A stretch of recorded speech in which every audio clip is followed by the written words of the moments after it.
గౌరవనీయులు ప్రెసిడెంట్ జిమ్ఖానా రామకోటేశ్వరరావు గారు, గౌరవనీయులు chairman building committee Gymkhana Babureddy గారు, గౌరవనీయులు రావికుమార్ త్రిపురనేని గారు, చైర్మన్ బోర్డ్ ఆఫ్ ట్రస్టీ, స్థానిక శాసనసభ్యులు నజీర్ గారు, గౌరవ శాసనసభ్యులు మాజీ మంత్రివర్యులు, ఈ కార్యక్రమానికి అప్పుడే నాంది పలికారు కామినేని శ్రీనివాస్ గారు, గౌరవ సెక్రటరీ సౌరభ్ గౌర్ గారు, ఈరోజు ఒక మంచి కార్యక్రమానికి మీరందరూ కూడా సహకరించడమే కాకుండా జయప్రదం చేసినటువంటి ఎన్ఆర్ఐ డోనర్స్ అందరికీ పేరు పేరున మనస్ఫూర్తిగా నమస్కారాలు, అభినందనలు, శుభాభినందనలు. నేను చాలా కార్యక్రమాల్లో పార్టిసిపేట్ చేస్తూ ఉంటాను, కానీ ఇలాంటి కార్యక్రమాలు ఒక స్ఫూర్తినిస్తాయి. ఇంకా సమాజంలో మంచి మిగులుంది, దానికి మీరు ఒక ఎగ్జాంపుల్. మీరంతా ఎన్ఆర్ఐగా మీరు వెళ్ళారు, 40 ఏళ్లకు 50 ఏళ్లకు మునిపి వెళ్ళిపోయారు. వెళ్ళిన తర్వాత కొంతమంది అయితే మర్చిపోతారు, జన్మభూమిని మర్చిపోతారు, ఈ రోజుల్లో తల్లిదండ్రులు కూడా మర్చిపోతున్నారు. అలాంటి వాళ్ళు ఉండే ఈ సందర్భంలో మళ్ళీ మీ చదువుకున్న కాలేజీని గుర్తుపెట్టుకుని దీనికి 1981లోనే ఒక ఆర్గనైజేషన్ జిమ్ఖానా ఏర్పాటు చేసి ఇంత పెద్ద ఎత్తున సహాయం చేసిన మిమ్మల్ని అందరినీ మనస్ఫూర్తిగా అభినందిస్తున్నా. Congratulations, extraordinary work.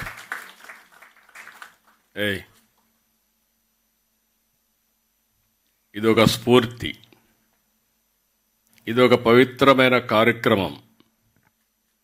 ఇలాంటి పవిత్రమైన కార్యక్రమానికి ఒక స్ఫూర్తిదాయకంగా చేసిన మిమ్మల్ని అందరినీ మనస్ఫూర్తిగా అభినందిస్తున్నా. ఎప్పుడు కూడా మనం బాగుంటేనే చాలదు, మన చుట్టూ కూడా సమాజం బాగుండాలి అనేది మన సంస్కృతి, మన లెగసీ కూడా. ఈ వారసత్వంలో మనం చూస్తే ఎప్పటి నుంచో కొంతమంది ముందుకొచ్చి పాఠశాలలు కట్టారు, ఆసుపత్రులు కట్టారు, దేవాలయాలు నిర్మాణం చేశారు, సత్రాలు కట్టారు, ఆట స్థలాలు ఇలాంటివి ఏర్పాటు చేసి పెద్ద ఎత్తున విరాళాలు ఇచ్చారు. నా లెక్క ప్రకారం కొన్ని దేశాలు చేయించేమో కానీ భారతదేశం యొక్క సంస్కృతి సాంప్రదాయాలు ప్రపంచంలో ఏ దేశంలో లేవని మరొక్కసారి మీ అందరికీ విజ్ఞప్తి చేస్తున్నా. కుటుంబ విలువలు కూడా నేను ఎప్పుడూ మాట్లాడుతూ ఉంటాను. మీరు ఇక్కడి నుంచి అమెరికాకు పోయి కొత్త పాఠాలు నేర్పించారు. అమెరికాలో ఉండే వాళ్ళందరూ 16-18 సంవత్సరాలైతే పిల్లలు బయట వెళ్ళిపోతారు. అక్కడి నుంచి ఎప్పుడన్నా అవసరమైతే తండ్రి కొడుకు డబ్బులు ఇస్తే అప్పిస్తాడు, కొడుకు తండ్రికి అప్పిస్తాడు. కానీ పిల్లలు ఎంత పెద్దవాళ్ళైనా జీవితాంతం మెంటర్ చేయడమే కాదు, ఏ సహాయం కావాలన్నా అందించే సంస్కృతి ఉండే ఏకైక దేశం భారతదేశం అని మరొక్కసారి విజ్ఞప్తి చేస్తున్నాం. అలాంటి ఒక మంచి కార్యక్రమాన్ని మీరు ఇక్కడ శ్రీకారం చుట్టారు. ఈరోజు ఇంకొక పక్కన చూస్తే ఈ బ్లాక్ కోసం 100 కోట్ల రూపాయలు మీరు ఖర్చు పెట్టారు. అది చూసినప్పుడు నాకు అనిపిస్తుంది, ఇక్కడ చాలామంది ఈ మధ్య కాలంలో మీరు ఒక పక్కన ఇప్పుడే చంద్రశేఖర్ గారు ఒక మాట అన్నారు, 100 కోట్లు పెట్టడమే కాదు, మళ్ళీ దీన్ని మెయింటైన్ చేయాలంటే కొంత అమౌంట్ మొబిలైజ్ చేసి శాశ్వతంగా మీ మార్కు గుర్తుండే విధంగా మీరు చేయడం కోసం అలాంటి కార్యక్రమాన్ని కూడా చేశారు. ఇప్పుడే సత్య మా మంత్రి గారు ఒక మాట అన్నారు, ఆంధ్రప్రదేశ్లో ఉండే డాక్టర్లు ఇక్కడ చదువుకొని అమెరికాకి వెళ్ళారు. నన్ను ఎప్పుడు అడిగేవాళ్ళు, నేను 1995లో ముఖ్యమంత్రి అయినప్పుడు ఎన్ఆర్ఐస్ అని చదువుకొని అమెరికాకి వెళ్ళిపోతున్నారు, బ్రెయిన్ డ్రెయిన్ అవుతా ఉంది, మీరు ఏమంటారని అడిగారు. నేను ఎప్పుడూ చెప్పేవాడిని, to start with brain drain అనుకుంటున్నాం, రేపు రాబోయే రోజుల్లో బ్రెయిన్ గెయిన్ అవుతుందని చెప్పి అప్పుడే చంద్రశేఖర్ రెడ్డి అపోలో హాస్పిటల్ పెట్టాడు. ఈరోజు మిమ్మల్ని చూస్తే ఇది ఒక ఎగ్జాంపుల్. నాట్కో కూడా ఇక్కడ దగ్గర ఒకసారి 17-19 45 కోట్లు ఖర్చు పెట్టారు, 26లో ఒక 18 కోట్లు ఖర్చు పెట్టారు. అదే మరి ఇంకొక పక్కన క్యాన్సర్ మెయింటెనెన్స్కి ఒక 12 కోట్లు ఖర్చు పెట్టారు. ఇటీవల వేరియస్ డిపార్ట్మెంట్స్ దీనికోసం ఒక 12 కోట్లు ఖర్చు పెట్టారు. అంటే దగ్గర ఒక సింగిల్ కంపెనీ కింద ఒక 89 కోట్లు దగ్గర ఖర్చు పెట్టారు. వాళ్ళు మనస్ఫూర్తిగా అభినందిస్తున్నా ఇక్కడుండే దీని ప్రకారం. ఇంకొక పక్కన మీరు ఒక్కసారి చూస్తే మీరిచ్చిన స్ఫూర్తి కానీ మిగిలిన వాళ్ళు కానీ ఇక్కడ గుంటూరులో కూడా మిలీనియం బ్లాక్ ఎక్స్టెన్షన్ 16 కోట్లు ఖర్చు పెట్టారు. విశాఖపట్నం ఆంధ్ర మెడికల్ యూనివర్సిటీ కాలేజీకి సెంటరీ బ్లాక్ 60 కోట్ల రూపాయలు వెచ్చించి వాళ్ళు ఖర్చు పెట్టారు. కాకినాడ హాస్పిటల్కు 40 కోట్లు ఖర్చు పెడుతున్నారు. కర్నూలు మెడికల్ కాలేజీకి ఒక 25 కోట్లు ఖర్చు పెడుతున్నారు. అంటే ఇప్పుడిప్పుడే చైతన్యం పెరిగింది, కమిట్మెంట్ వచ్చింది. ఈ విధంగా ఒక స్ఫూర్తిని తీసుకొచ్చిన ప్రతి ఒక్కరిని కూడా మనస్ఫూర్తిగా అభినందిస్తున్నాం. ఇది కాకుండా నేను ఆలోచించేది, ఎన్నోసార్లు నేను జన్మభూమి ఒక కార్యక్రమం ఇచ్చాను. ఆ రోజు ప్రపంచంలో ఉండే అందరూ కూడా వచ్చి వాళ్లకు తోచిన విధంగా వాళ్ళ గ్రామంలో అభివృద్ధి చేశారు, తల్లిదండ్రుల పేర్లు పెట్టుకున్నారు, ఇక్కడ అభివృద్ధికి దోహదం చేశారు, ఒక స్ఫూర్తిదాయకంగా ఆ రోజు ముందుకు పోయారు. మళ్ళీ ఈరోజు నేను ఇంకొక కార్యక్రమానికి P4 తీసుకొచ్చాం. అంటే ఈరోజు మనందరం మాట్లాడుతున్నాం పబ్లిక్ ప్రైవేట్ పార్ట్నర్షిప్. ఈరోజు గవర్నమెంట్ ఆఫ్ ఇండియా రోడ్లు కానీ, ఎయిర్పోర్ట్లు కానీ, పవర్ కానీ ఫాస్ట్ ఫేస్లో డెవలప్మెంట్ కావాలంటే ఇది ఒకటే మార్గమని PPP మోడల్ ఇస్తున్నారు. దానిపైన ఒక 20 ఏళ్ళు 30 ఏళ్ళు వాళ్ళు రన్ చేసిన తర్వాత తిరిగి అసెట్ని ప్రభుత్వానికి అప్పచెప్తున్నారు. అందువల్లనే ఈరోజు మీరు రోడ్డు చూస్తున్నారు. ఒకప్పుడు ఇండియాలో రోడ్లు మీరు చిన్నప్పుడు చదువుకునేటప్పుడు ఉండే రోడ్లు ఈరోజు నేషనల్ హైవేస్ మీరు చూస్తే ప్రపంచానికి ధీటుగా ఇన్ఫ్రాస్ట్రక్చర్ అభివృద్ధి అవుతోంది భారతదేశంలో. ఈ విషయం మనం గుర్తుపెట్టుకోవాల్సిన అవసరం ఉంది. సంపద సృష్టించబడింది, కానీ అదే సమయంలో మెరుగైన వసతులు ప్రజలకు వచ్చాయి. కానీ వచ్చిన సమస్య ఎంత ఏంటంటే గ్యాప్ అయితే వ్యత్యాసాలు విపరీతంగా పెరిగిపోతున్నాయి. బిలియనియర్స్ ఎక్కువ అవుతున్నారు, మిలియనియర్స్ ఎక్కువ అవుతున్నారు.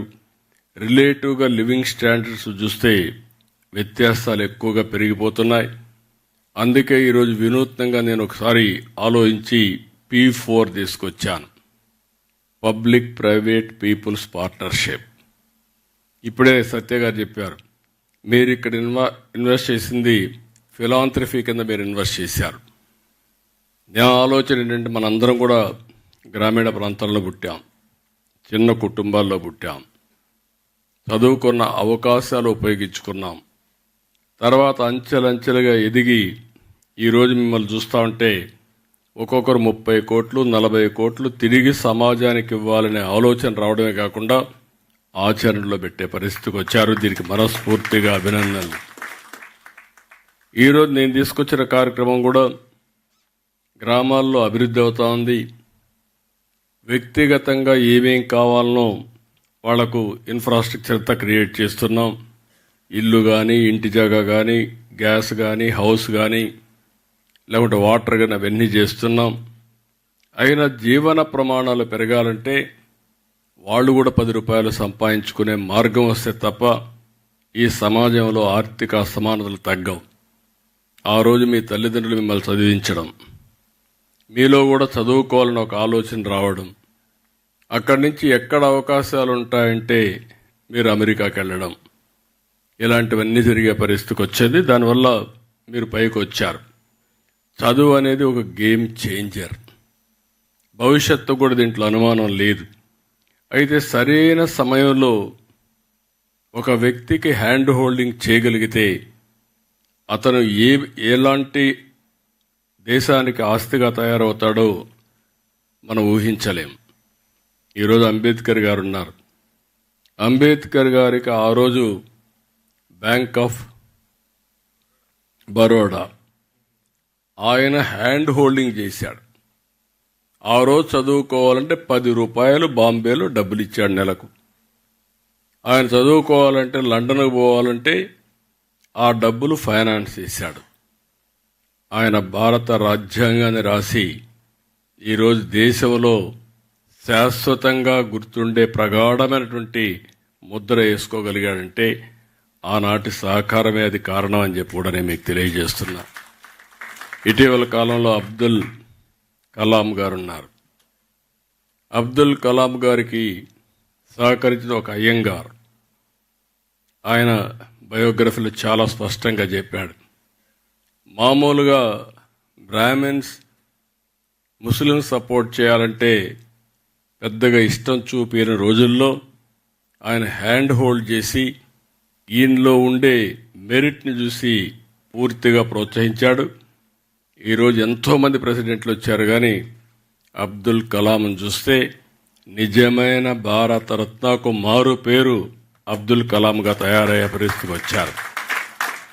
ఇలాంటి కొన్ని ఎగ్జాంపుల్స్ మనం చెప్పుకుంటూ పోతే అందరం కూడా మామూలు కుటుంబంలో పుట్టాం. ఈరోజు ఇక్కడికి వచ్చి ఒకసారి చూస్తే నాకు చాలా సంతోషం. ఈ యొక్క గుంటూరు మెడికల్ కాలేజీలో చదివిన వాళ్ళకి దగ్గర 8 మందికి పద్మశ్రీ అవార్డులు వచ్చాయి. ఒకటి సీఎం అబిబుల్లా, సోమరాజు, జిఎన్ రావు, నాయుడమ్మ, ప్రసాదరావు, నరేంద్రనాథ్, ఇక్కడే గోపీచంద్ గారు కూడా ఇక్కడే ఉన్నారు. గోపీచంద్, అదే మరి గోపాలకృష్ణ గోఖలే. వీళ్ళందరినీ ఆ రోజు ఈ మెడికల్ కాలేజ్ లేకపోతే ఈరోజు ఈ గుర్తింపులకు వచ్చేది కాదు. రిచ్ కల్చర్ ఉండే వ్యవస్థ ఈ గుంటూరు మెడికల్ కాలేజ్. నా లెక్క ప్రకారం నాకు కరెక్ట్గా ఐడియా లేదు, కానీ మొట్టమొదటిది మెడికల్ కాలేజ్ మన ఆంధ్ర మెడికల్ కాలేజ్ ఫస్ట్ అయితే మీది సెకండ్ ఉండాలనుకుంటున్నా. అంతేనా? మీది సెకండ్ మెడికల్ కాలేజ్ 1954లో, 48, 46 స్వాతంత్రం రాకమునుపు ఎగ్జాక్ట్గా. సో ఇప్పుడు నేను తీసుకొచ్చిన కార్యక్రమం చూస్తే ఆర్థిక అసమానతలు తగ్గించడమే కాకుండా పేదరికం లేకుండా చేయాలి ఫస్ట్ ఫేజ్. సెకండ్ ఫేజ్లో ఆర్థిక అసమానతలు తగ్గించాలని ఈ కార్యక్రమం తీసుకున్నాం. దగ్గర సమాజంలో ఒక 10% చూస్తే 10, 15, 20% ఆ ప్రాంతంలో 22 లక్షల కుటుంబాలు హ్యాండ్ హోల్డింగ్ చేయగలిగితే, అయితే దానికి కావాల్సిన వ్యక్తులను కూడా మీరు చూస్తే బంగారు కుటుంబాలని హ్యాండ్ హోల్డింగ్ మార్గదర్శన పెట్టాం. ఇప్పటికి 50% రీచ్ అయ్యాం. 10,42,000 మందిని 1,02,000 మంది అడాప్ట్ చేసుకున్నారు. ఎంతవరకు చేస్తారు నేను ఇంకా ఇది చేస్తున్నా. ఇది కానీ జరిగితే నిరంతరం ఆర్థిక అసమానతలు తగ్గించే వ్యవస్థకు మనం శ్రీకారం చుట్టాలి. వీళ్ళు ఒకసారి పైకి వెళితే కొంతమంది కిందికి వస్తారు, మళ్ళా హ్యాండ్ హోల్డ్ చేయడం. ఈ విధంగా మనం సమాజంలో నిరంతరం ఒక సాటిస్ఫాక్షన్ కానీ ఇంకొక పక్కన హ్యాపీనెస్ ఉండాలంటే ఇలాంటి కార్యక్రమానికి శ్రీకారం చుట్టాలనే ఉద్దేశంతోనే ఈరోజు P4 తీసుకొచ్చాం. దీనికి కూడా మిమ్మల్ని అందరినీ రిక్వెస్ట్ చేస్తున్నా, ఎంతమంది వీలైతే అంతమంది మీరు కూడా ముందుకు రావాల్సిందిగా మిమ్మల్ని అందరినీ కోరుకుంటున్నా. ఇప్పుడే ఈరోజు ఈ బిల్డింగ్ని చూస్తే 2,69,240 చదరపు అడుగుల్లో 5 అంతస్తులు శిశు ఆరోగ్య కేంద్రం ఏర్పాటు చేశారు. 600 బెడ్లు ఈ బ్లాక్లో ఉన్నాయి. ప్రసూతి విభాగం 300 బెడ్లు, పీడియాట్రిక్స్ 200, NICU, SICU, PICU వంటి విభాగాల్లో మిగిలిన బెడ్లున్నాయి. ఒకే డోనర్ డాక్టర్ గవిని రమాదేవి కుటుంబం ఉమాదేవి కుటుంబం 22 కోట్లు ఇచ్చారు. అలాగే నళిని వెంకటేష్ తేళ్ల 8 కోట్లు ఇచ్చారు. వాసిరెడ్డి రమాదేవి, కొండ్రగుంట వెంకట్రావు 4,32,00,000 ఇచ్చారు. మొవ్వ వేదవతి, వెంకటేశ్వరరావు 4,04,00,000 ఇచ్చారు. డాక్టర్ తేలిక్ చర్ల, గుడిమెడ కుటుంబాలు 3,60,00,000 ఇచ్చారు. డాక్టర్ లక్ష్మి, చౌదరి గంగా 3,40,00,000. బీనా నూతక్కి, గోపాలరావు 3,20,00,000. వీళ్ళు కాకుండా మిగిలిన వాళ్ళందరూ ఇక్కడ ఉండేవాళ్ళు కానీ కొంతమంది రాలేకపోవచ్చు, కానీ 100 కోట్ల రూపాయలు ఇచ్చారు. మిమ్మల్ని అందరినీ మరొక్కసారి మనస్ఫూర్తిగా అభినందిస్తున్నా, ధన్యవాదాలు తెలియజేస్తున్నా. ఈ ప్రభుత్వం తరఫున వన్ ఆఫ్ ది బెస్ట్ కార్యక్రమం, నాకు చాలా హ్యాపీగా ఫీల్ అయ్యే కార్యక్రమం. ఎప్పుడు కూడా నేను అందరూ డబ్బులు అడుగుతారు కానీ మేము పని చేస్తామని ముందుకొచ్చి పని చేసిన మిమ్మల్ని మరొక్కసారి అభినందిస్తున్నా. మాకు కూడా అలవాటు అయింది, ఎక్కడ పోయినా వాళ్ళు ప్రాజెక్టులు అడుగుతూ ఉంటారు, ఇస్తూ ఉంటాం. కానీ సమాజాన్ని భాగస్వాములు చేయాలనుకుంటే చాలా తక్కువ మంది వస్తారు. అందులో మీరు ముందుండడం మనస్ఫూర్తిగా ఆనందం, ధన్యవాదాలు. ప్రభుత్వం తరపున మీరంతా దీనికి ఒక 27 కోట్ల రూపాయలు ఫర్నిచర్కి కానీ ఎక్స్పెండిచర్కి అడిగారు. మా సత్య గారు చెప్తున్నా, ఎక్కడ ఇబ్బందులు లేకుండా, మా సెక్రటరీ గారు కూడా ఇక్కడే ఉన్నారు, గౌరవ్ కూడా, ఇబ్బందులు లేకుండా క్లియర్ చేయండి. అది చేస్తే ఇంకా 10 మంది ముందుకు వస్తారు. మళ్ళీ ఎందుకు చేశామా అని విచారించే పరిస్థితి అవద్దండి. 10 సార్లు తిప్పించుకొని అవి మేము చేయగలిగితే ఆటోమేటిక్గా ఇంకా చాలామంది ముందుకు వస్తారు. చేయాల్సిందిగా నేను కోరుతున్నా.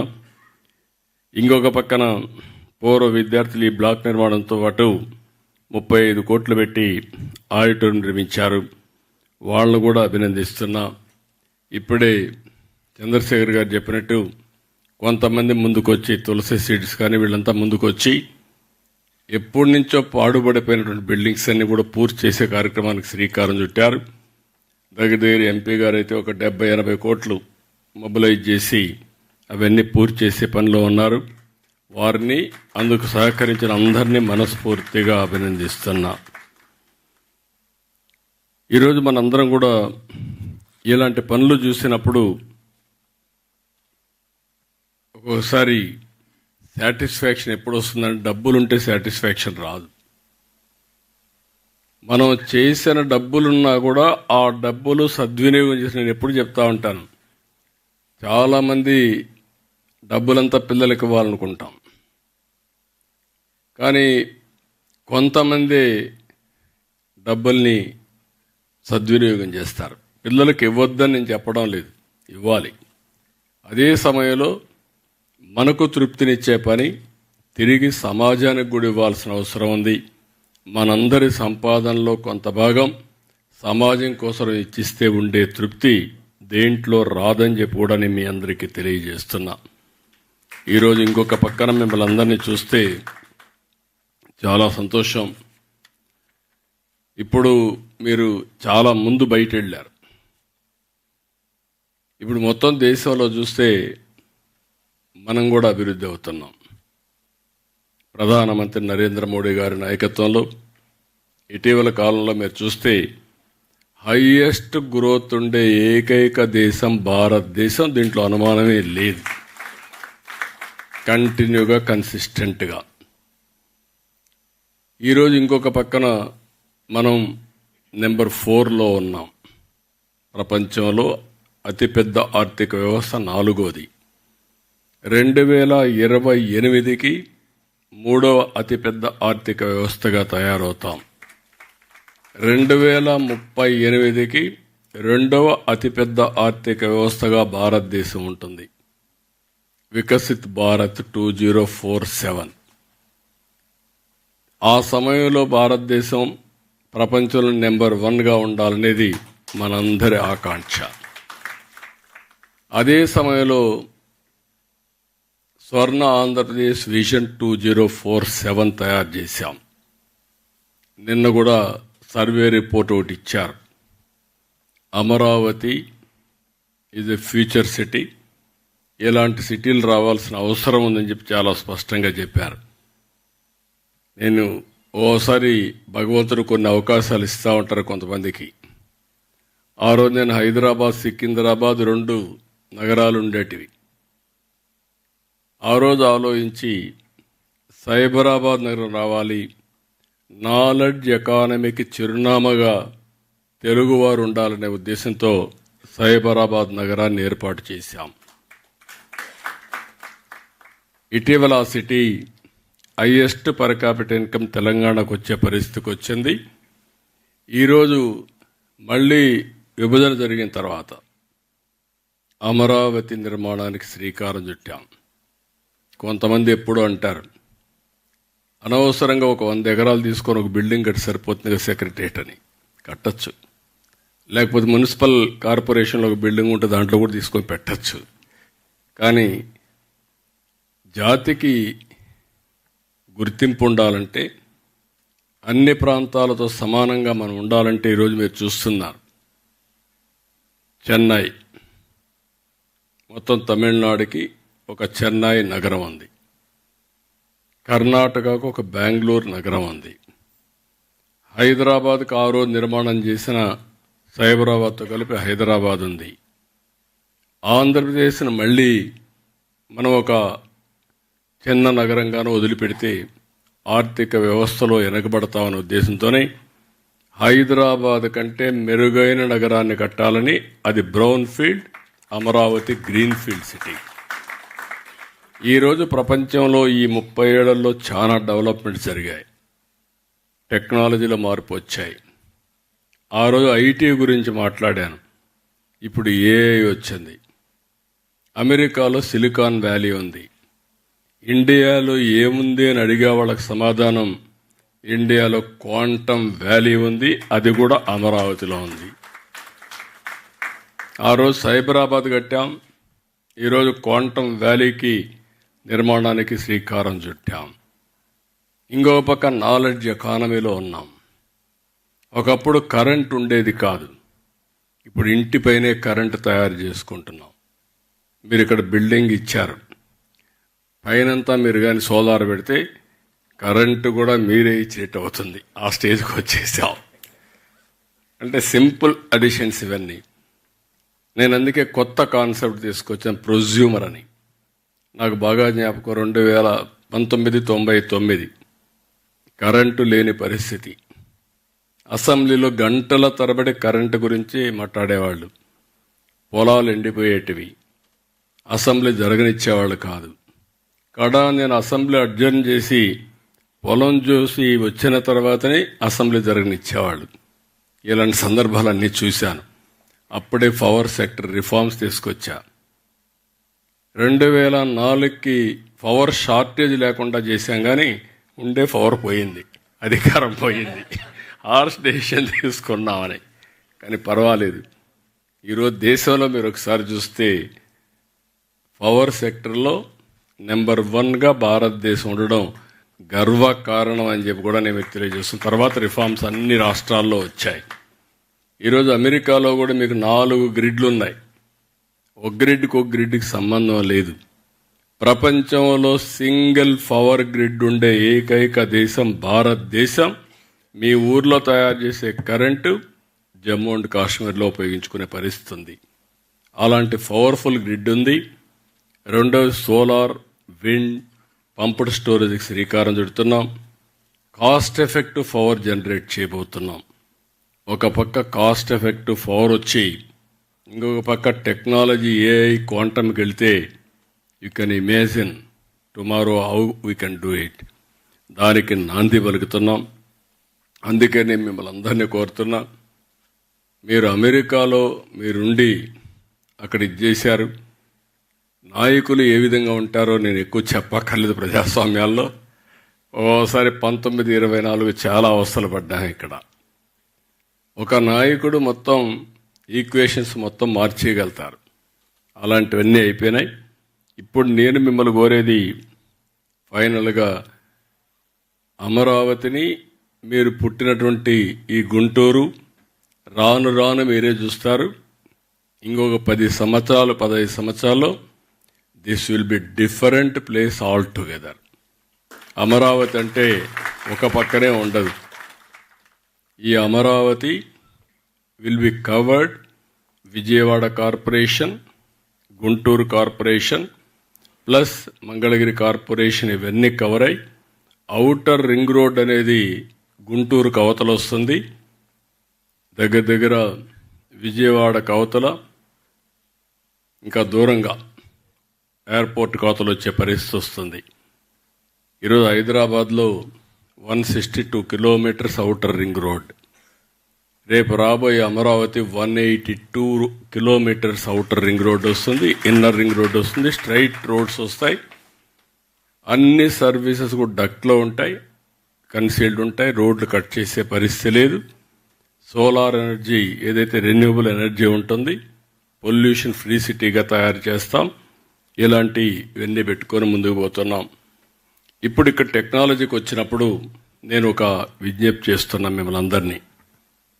ఈరోజు గోపిచంద్ కానీ కొండవాళ్ళు చాలామంది పైకి వచ్చారు, బాగా చేస్తున్నారు. ఫ్యూచర్లో మనం ఇమాజిన్ చేసుకోవాలి, personal medicine is not far away. నాకు ఐడియా ఉంది. నేను 95లో ఐటీ ప్రమోట్ చేశాను. ఎగ్జాక్ట్గా 1999, 2000లో బయోటెక్నాలజీ ప్రమోట్ చేశాను. అప్పుడు ఎవరు నమ్మలేదు. ఆ రోజు ప్రమోట్ చేసే బయోటెక్నాలజీ జినామ్ వ్యాలీ క్రియేట్ చేశాం. ఒక 1200 ఎకరాలు 1500 ఎకరాల ల్యాండ్ ఇచ్చాను. ప్రైవేట్ పీపుల్ పెట్టాం. కడాన మీరు చూస్తే మొన్న కోవిడ్ వస్తే కోవిడ్ వ్యాక్సిన్ మ్యానుఫ్యాక్చర్ చేసింది భారత్ బయోటెక్, జినామ్ వ్యాలీ నుంచి తయారు చేసే పరిస్థితికి వచ్చారు. మన ప్రధానమంత్రి గారు ఒక 100 దేశాలకి ఫ్రీగా వ్యాక్సిన్ సరఫరా చేసే పరిస్థితికి వచ్చారు. అంటే ఆ రోజు చేశాం కాబట్టి ఈరోజు మనకు అందుబాటులో వచ్చే పరిస్థితి వచ్చింది. ఇప్పుడు నేను మిమ్మల్ని కోరేది కొత్త ప్రాజెక్ట్ ఒకటి తీసుకొచ్చాం, Sanjeevani. You are all aware, Indian mythology. లక్ష్మణుడు మూర్ఛపోయినప్పుడు బతికించుకోవాలంటే ఏం చేయాలని ఆలోచిస్తే ఒకటే మార్గం, సంజీవని మొక్క కావాలని. హనుమంతుడు పోయి సంజీవని మొక్క తెలియకుండా పర్వతాన్ని తీసుకొస్తే అందులో నుంచి మొక్క తీసుకొని ట్రీట్మెంట్ ఇస్తే లక్ష్మణుడు బతికాడు, మూర్ఛ నుంచి బయట వచ్చాడు. అది చరిత్ర. ఈరోజు నేను ఆలోచించేది, టెక్నాలజీ వచ్చింది కాబట్టి ప్రపంచంలో ఉండే నాలెడ్జ్ అంతా పేషెంట్ డోర్ స్టెప్ దగ్గరికి తీసుకుపోవాలనే ఉద్దేశంతోనే సంజీవని ప్రాజెక్టుకి శ్రీకారం చుట్టాం. బిల్ గేట్స్ ఫౌండేషన్ తరపున గేట్స్ ముందుకు వచ్చాడు. నేను పూర్తిగా సహకరిస్తాను. టెక్నాలజీ నాలెడ్జ్ కూడా నేను తీసుకొస్తాను. మీరు ఒక పైలట్గా చేయమని అడిగాడు. I'm very proud. ఒక నియోజకవర్గం ముందు ప్రూఫ్ ఆఫ్ కాన్సెప్ట్ తయారు చేశాం. ఒక 70,000 మంది క్లినికల్ టెస్ట్లు కూడా చేశాం. అదే మరి ఆల్ మెడికల్ ప్రాక్టీషనర్స్ అందరినీ ట్రైనింగ్ చేశాం. అందరిని ఆన్లైన్లో పెట్టాం. చిత్తూరు జిల్లా స్కేలింగ్లో ముందుకు తీసుకొచ్చాం.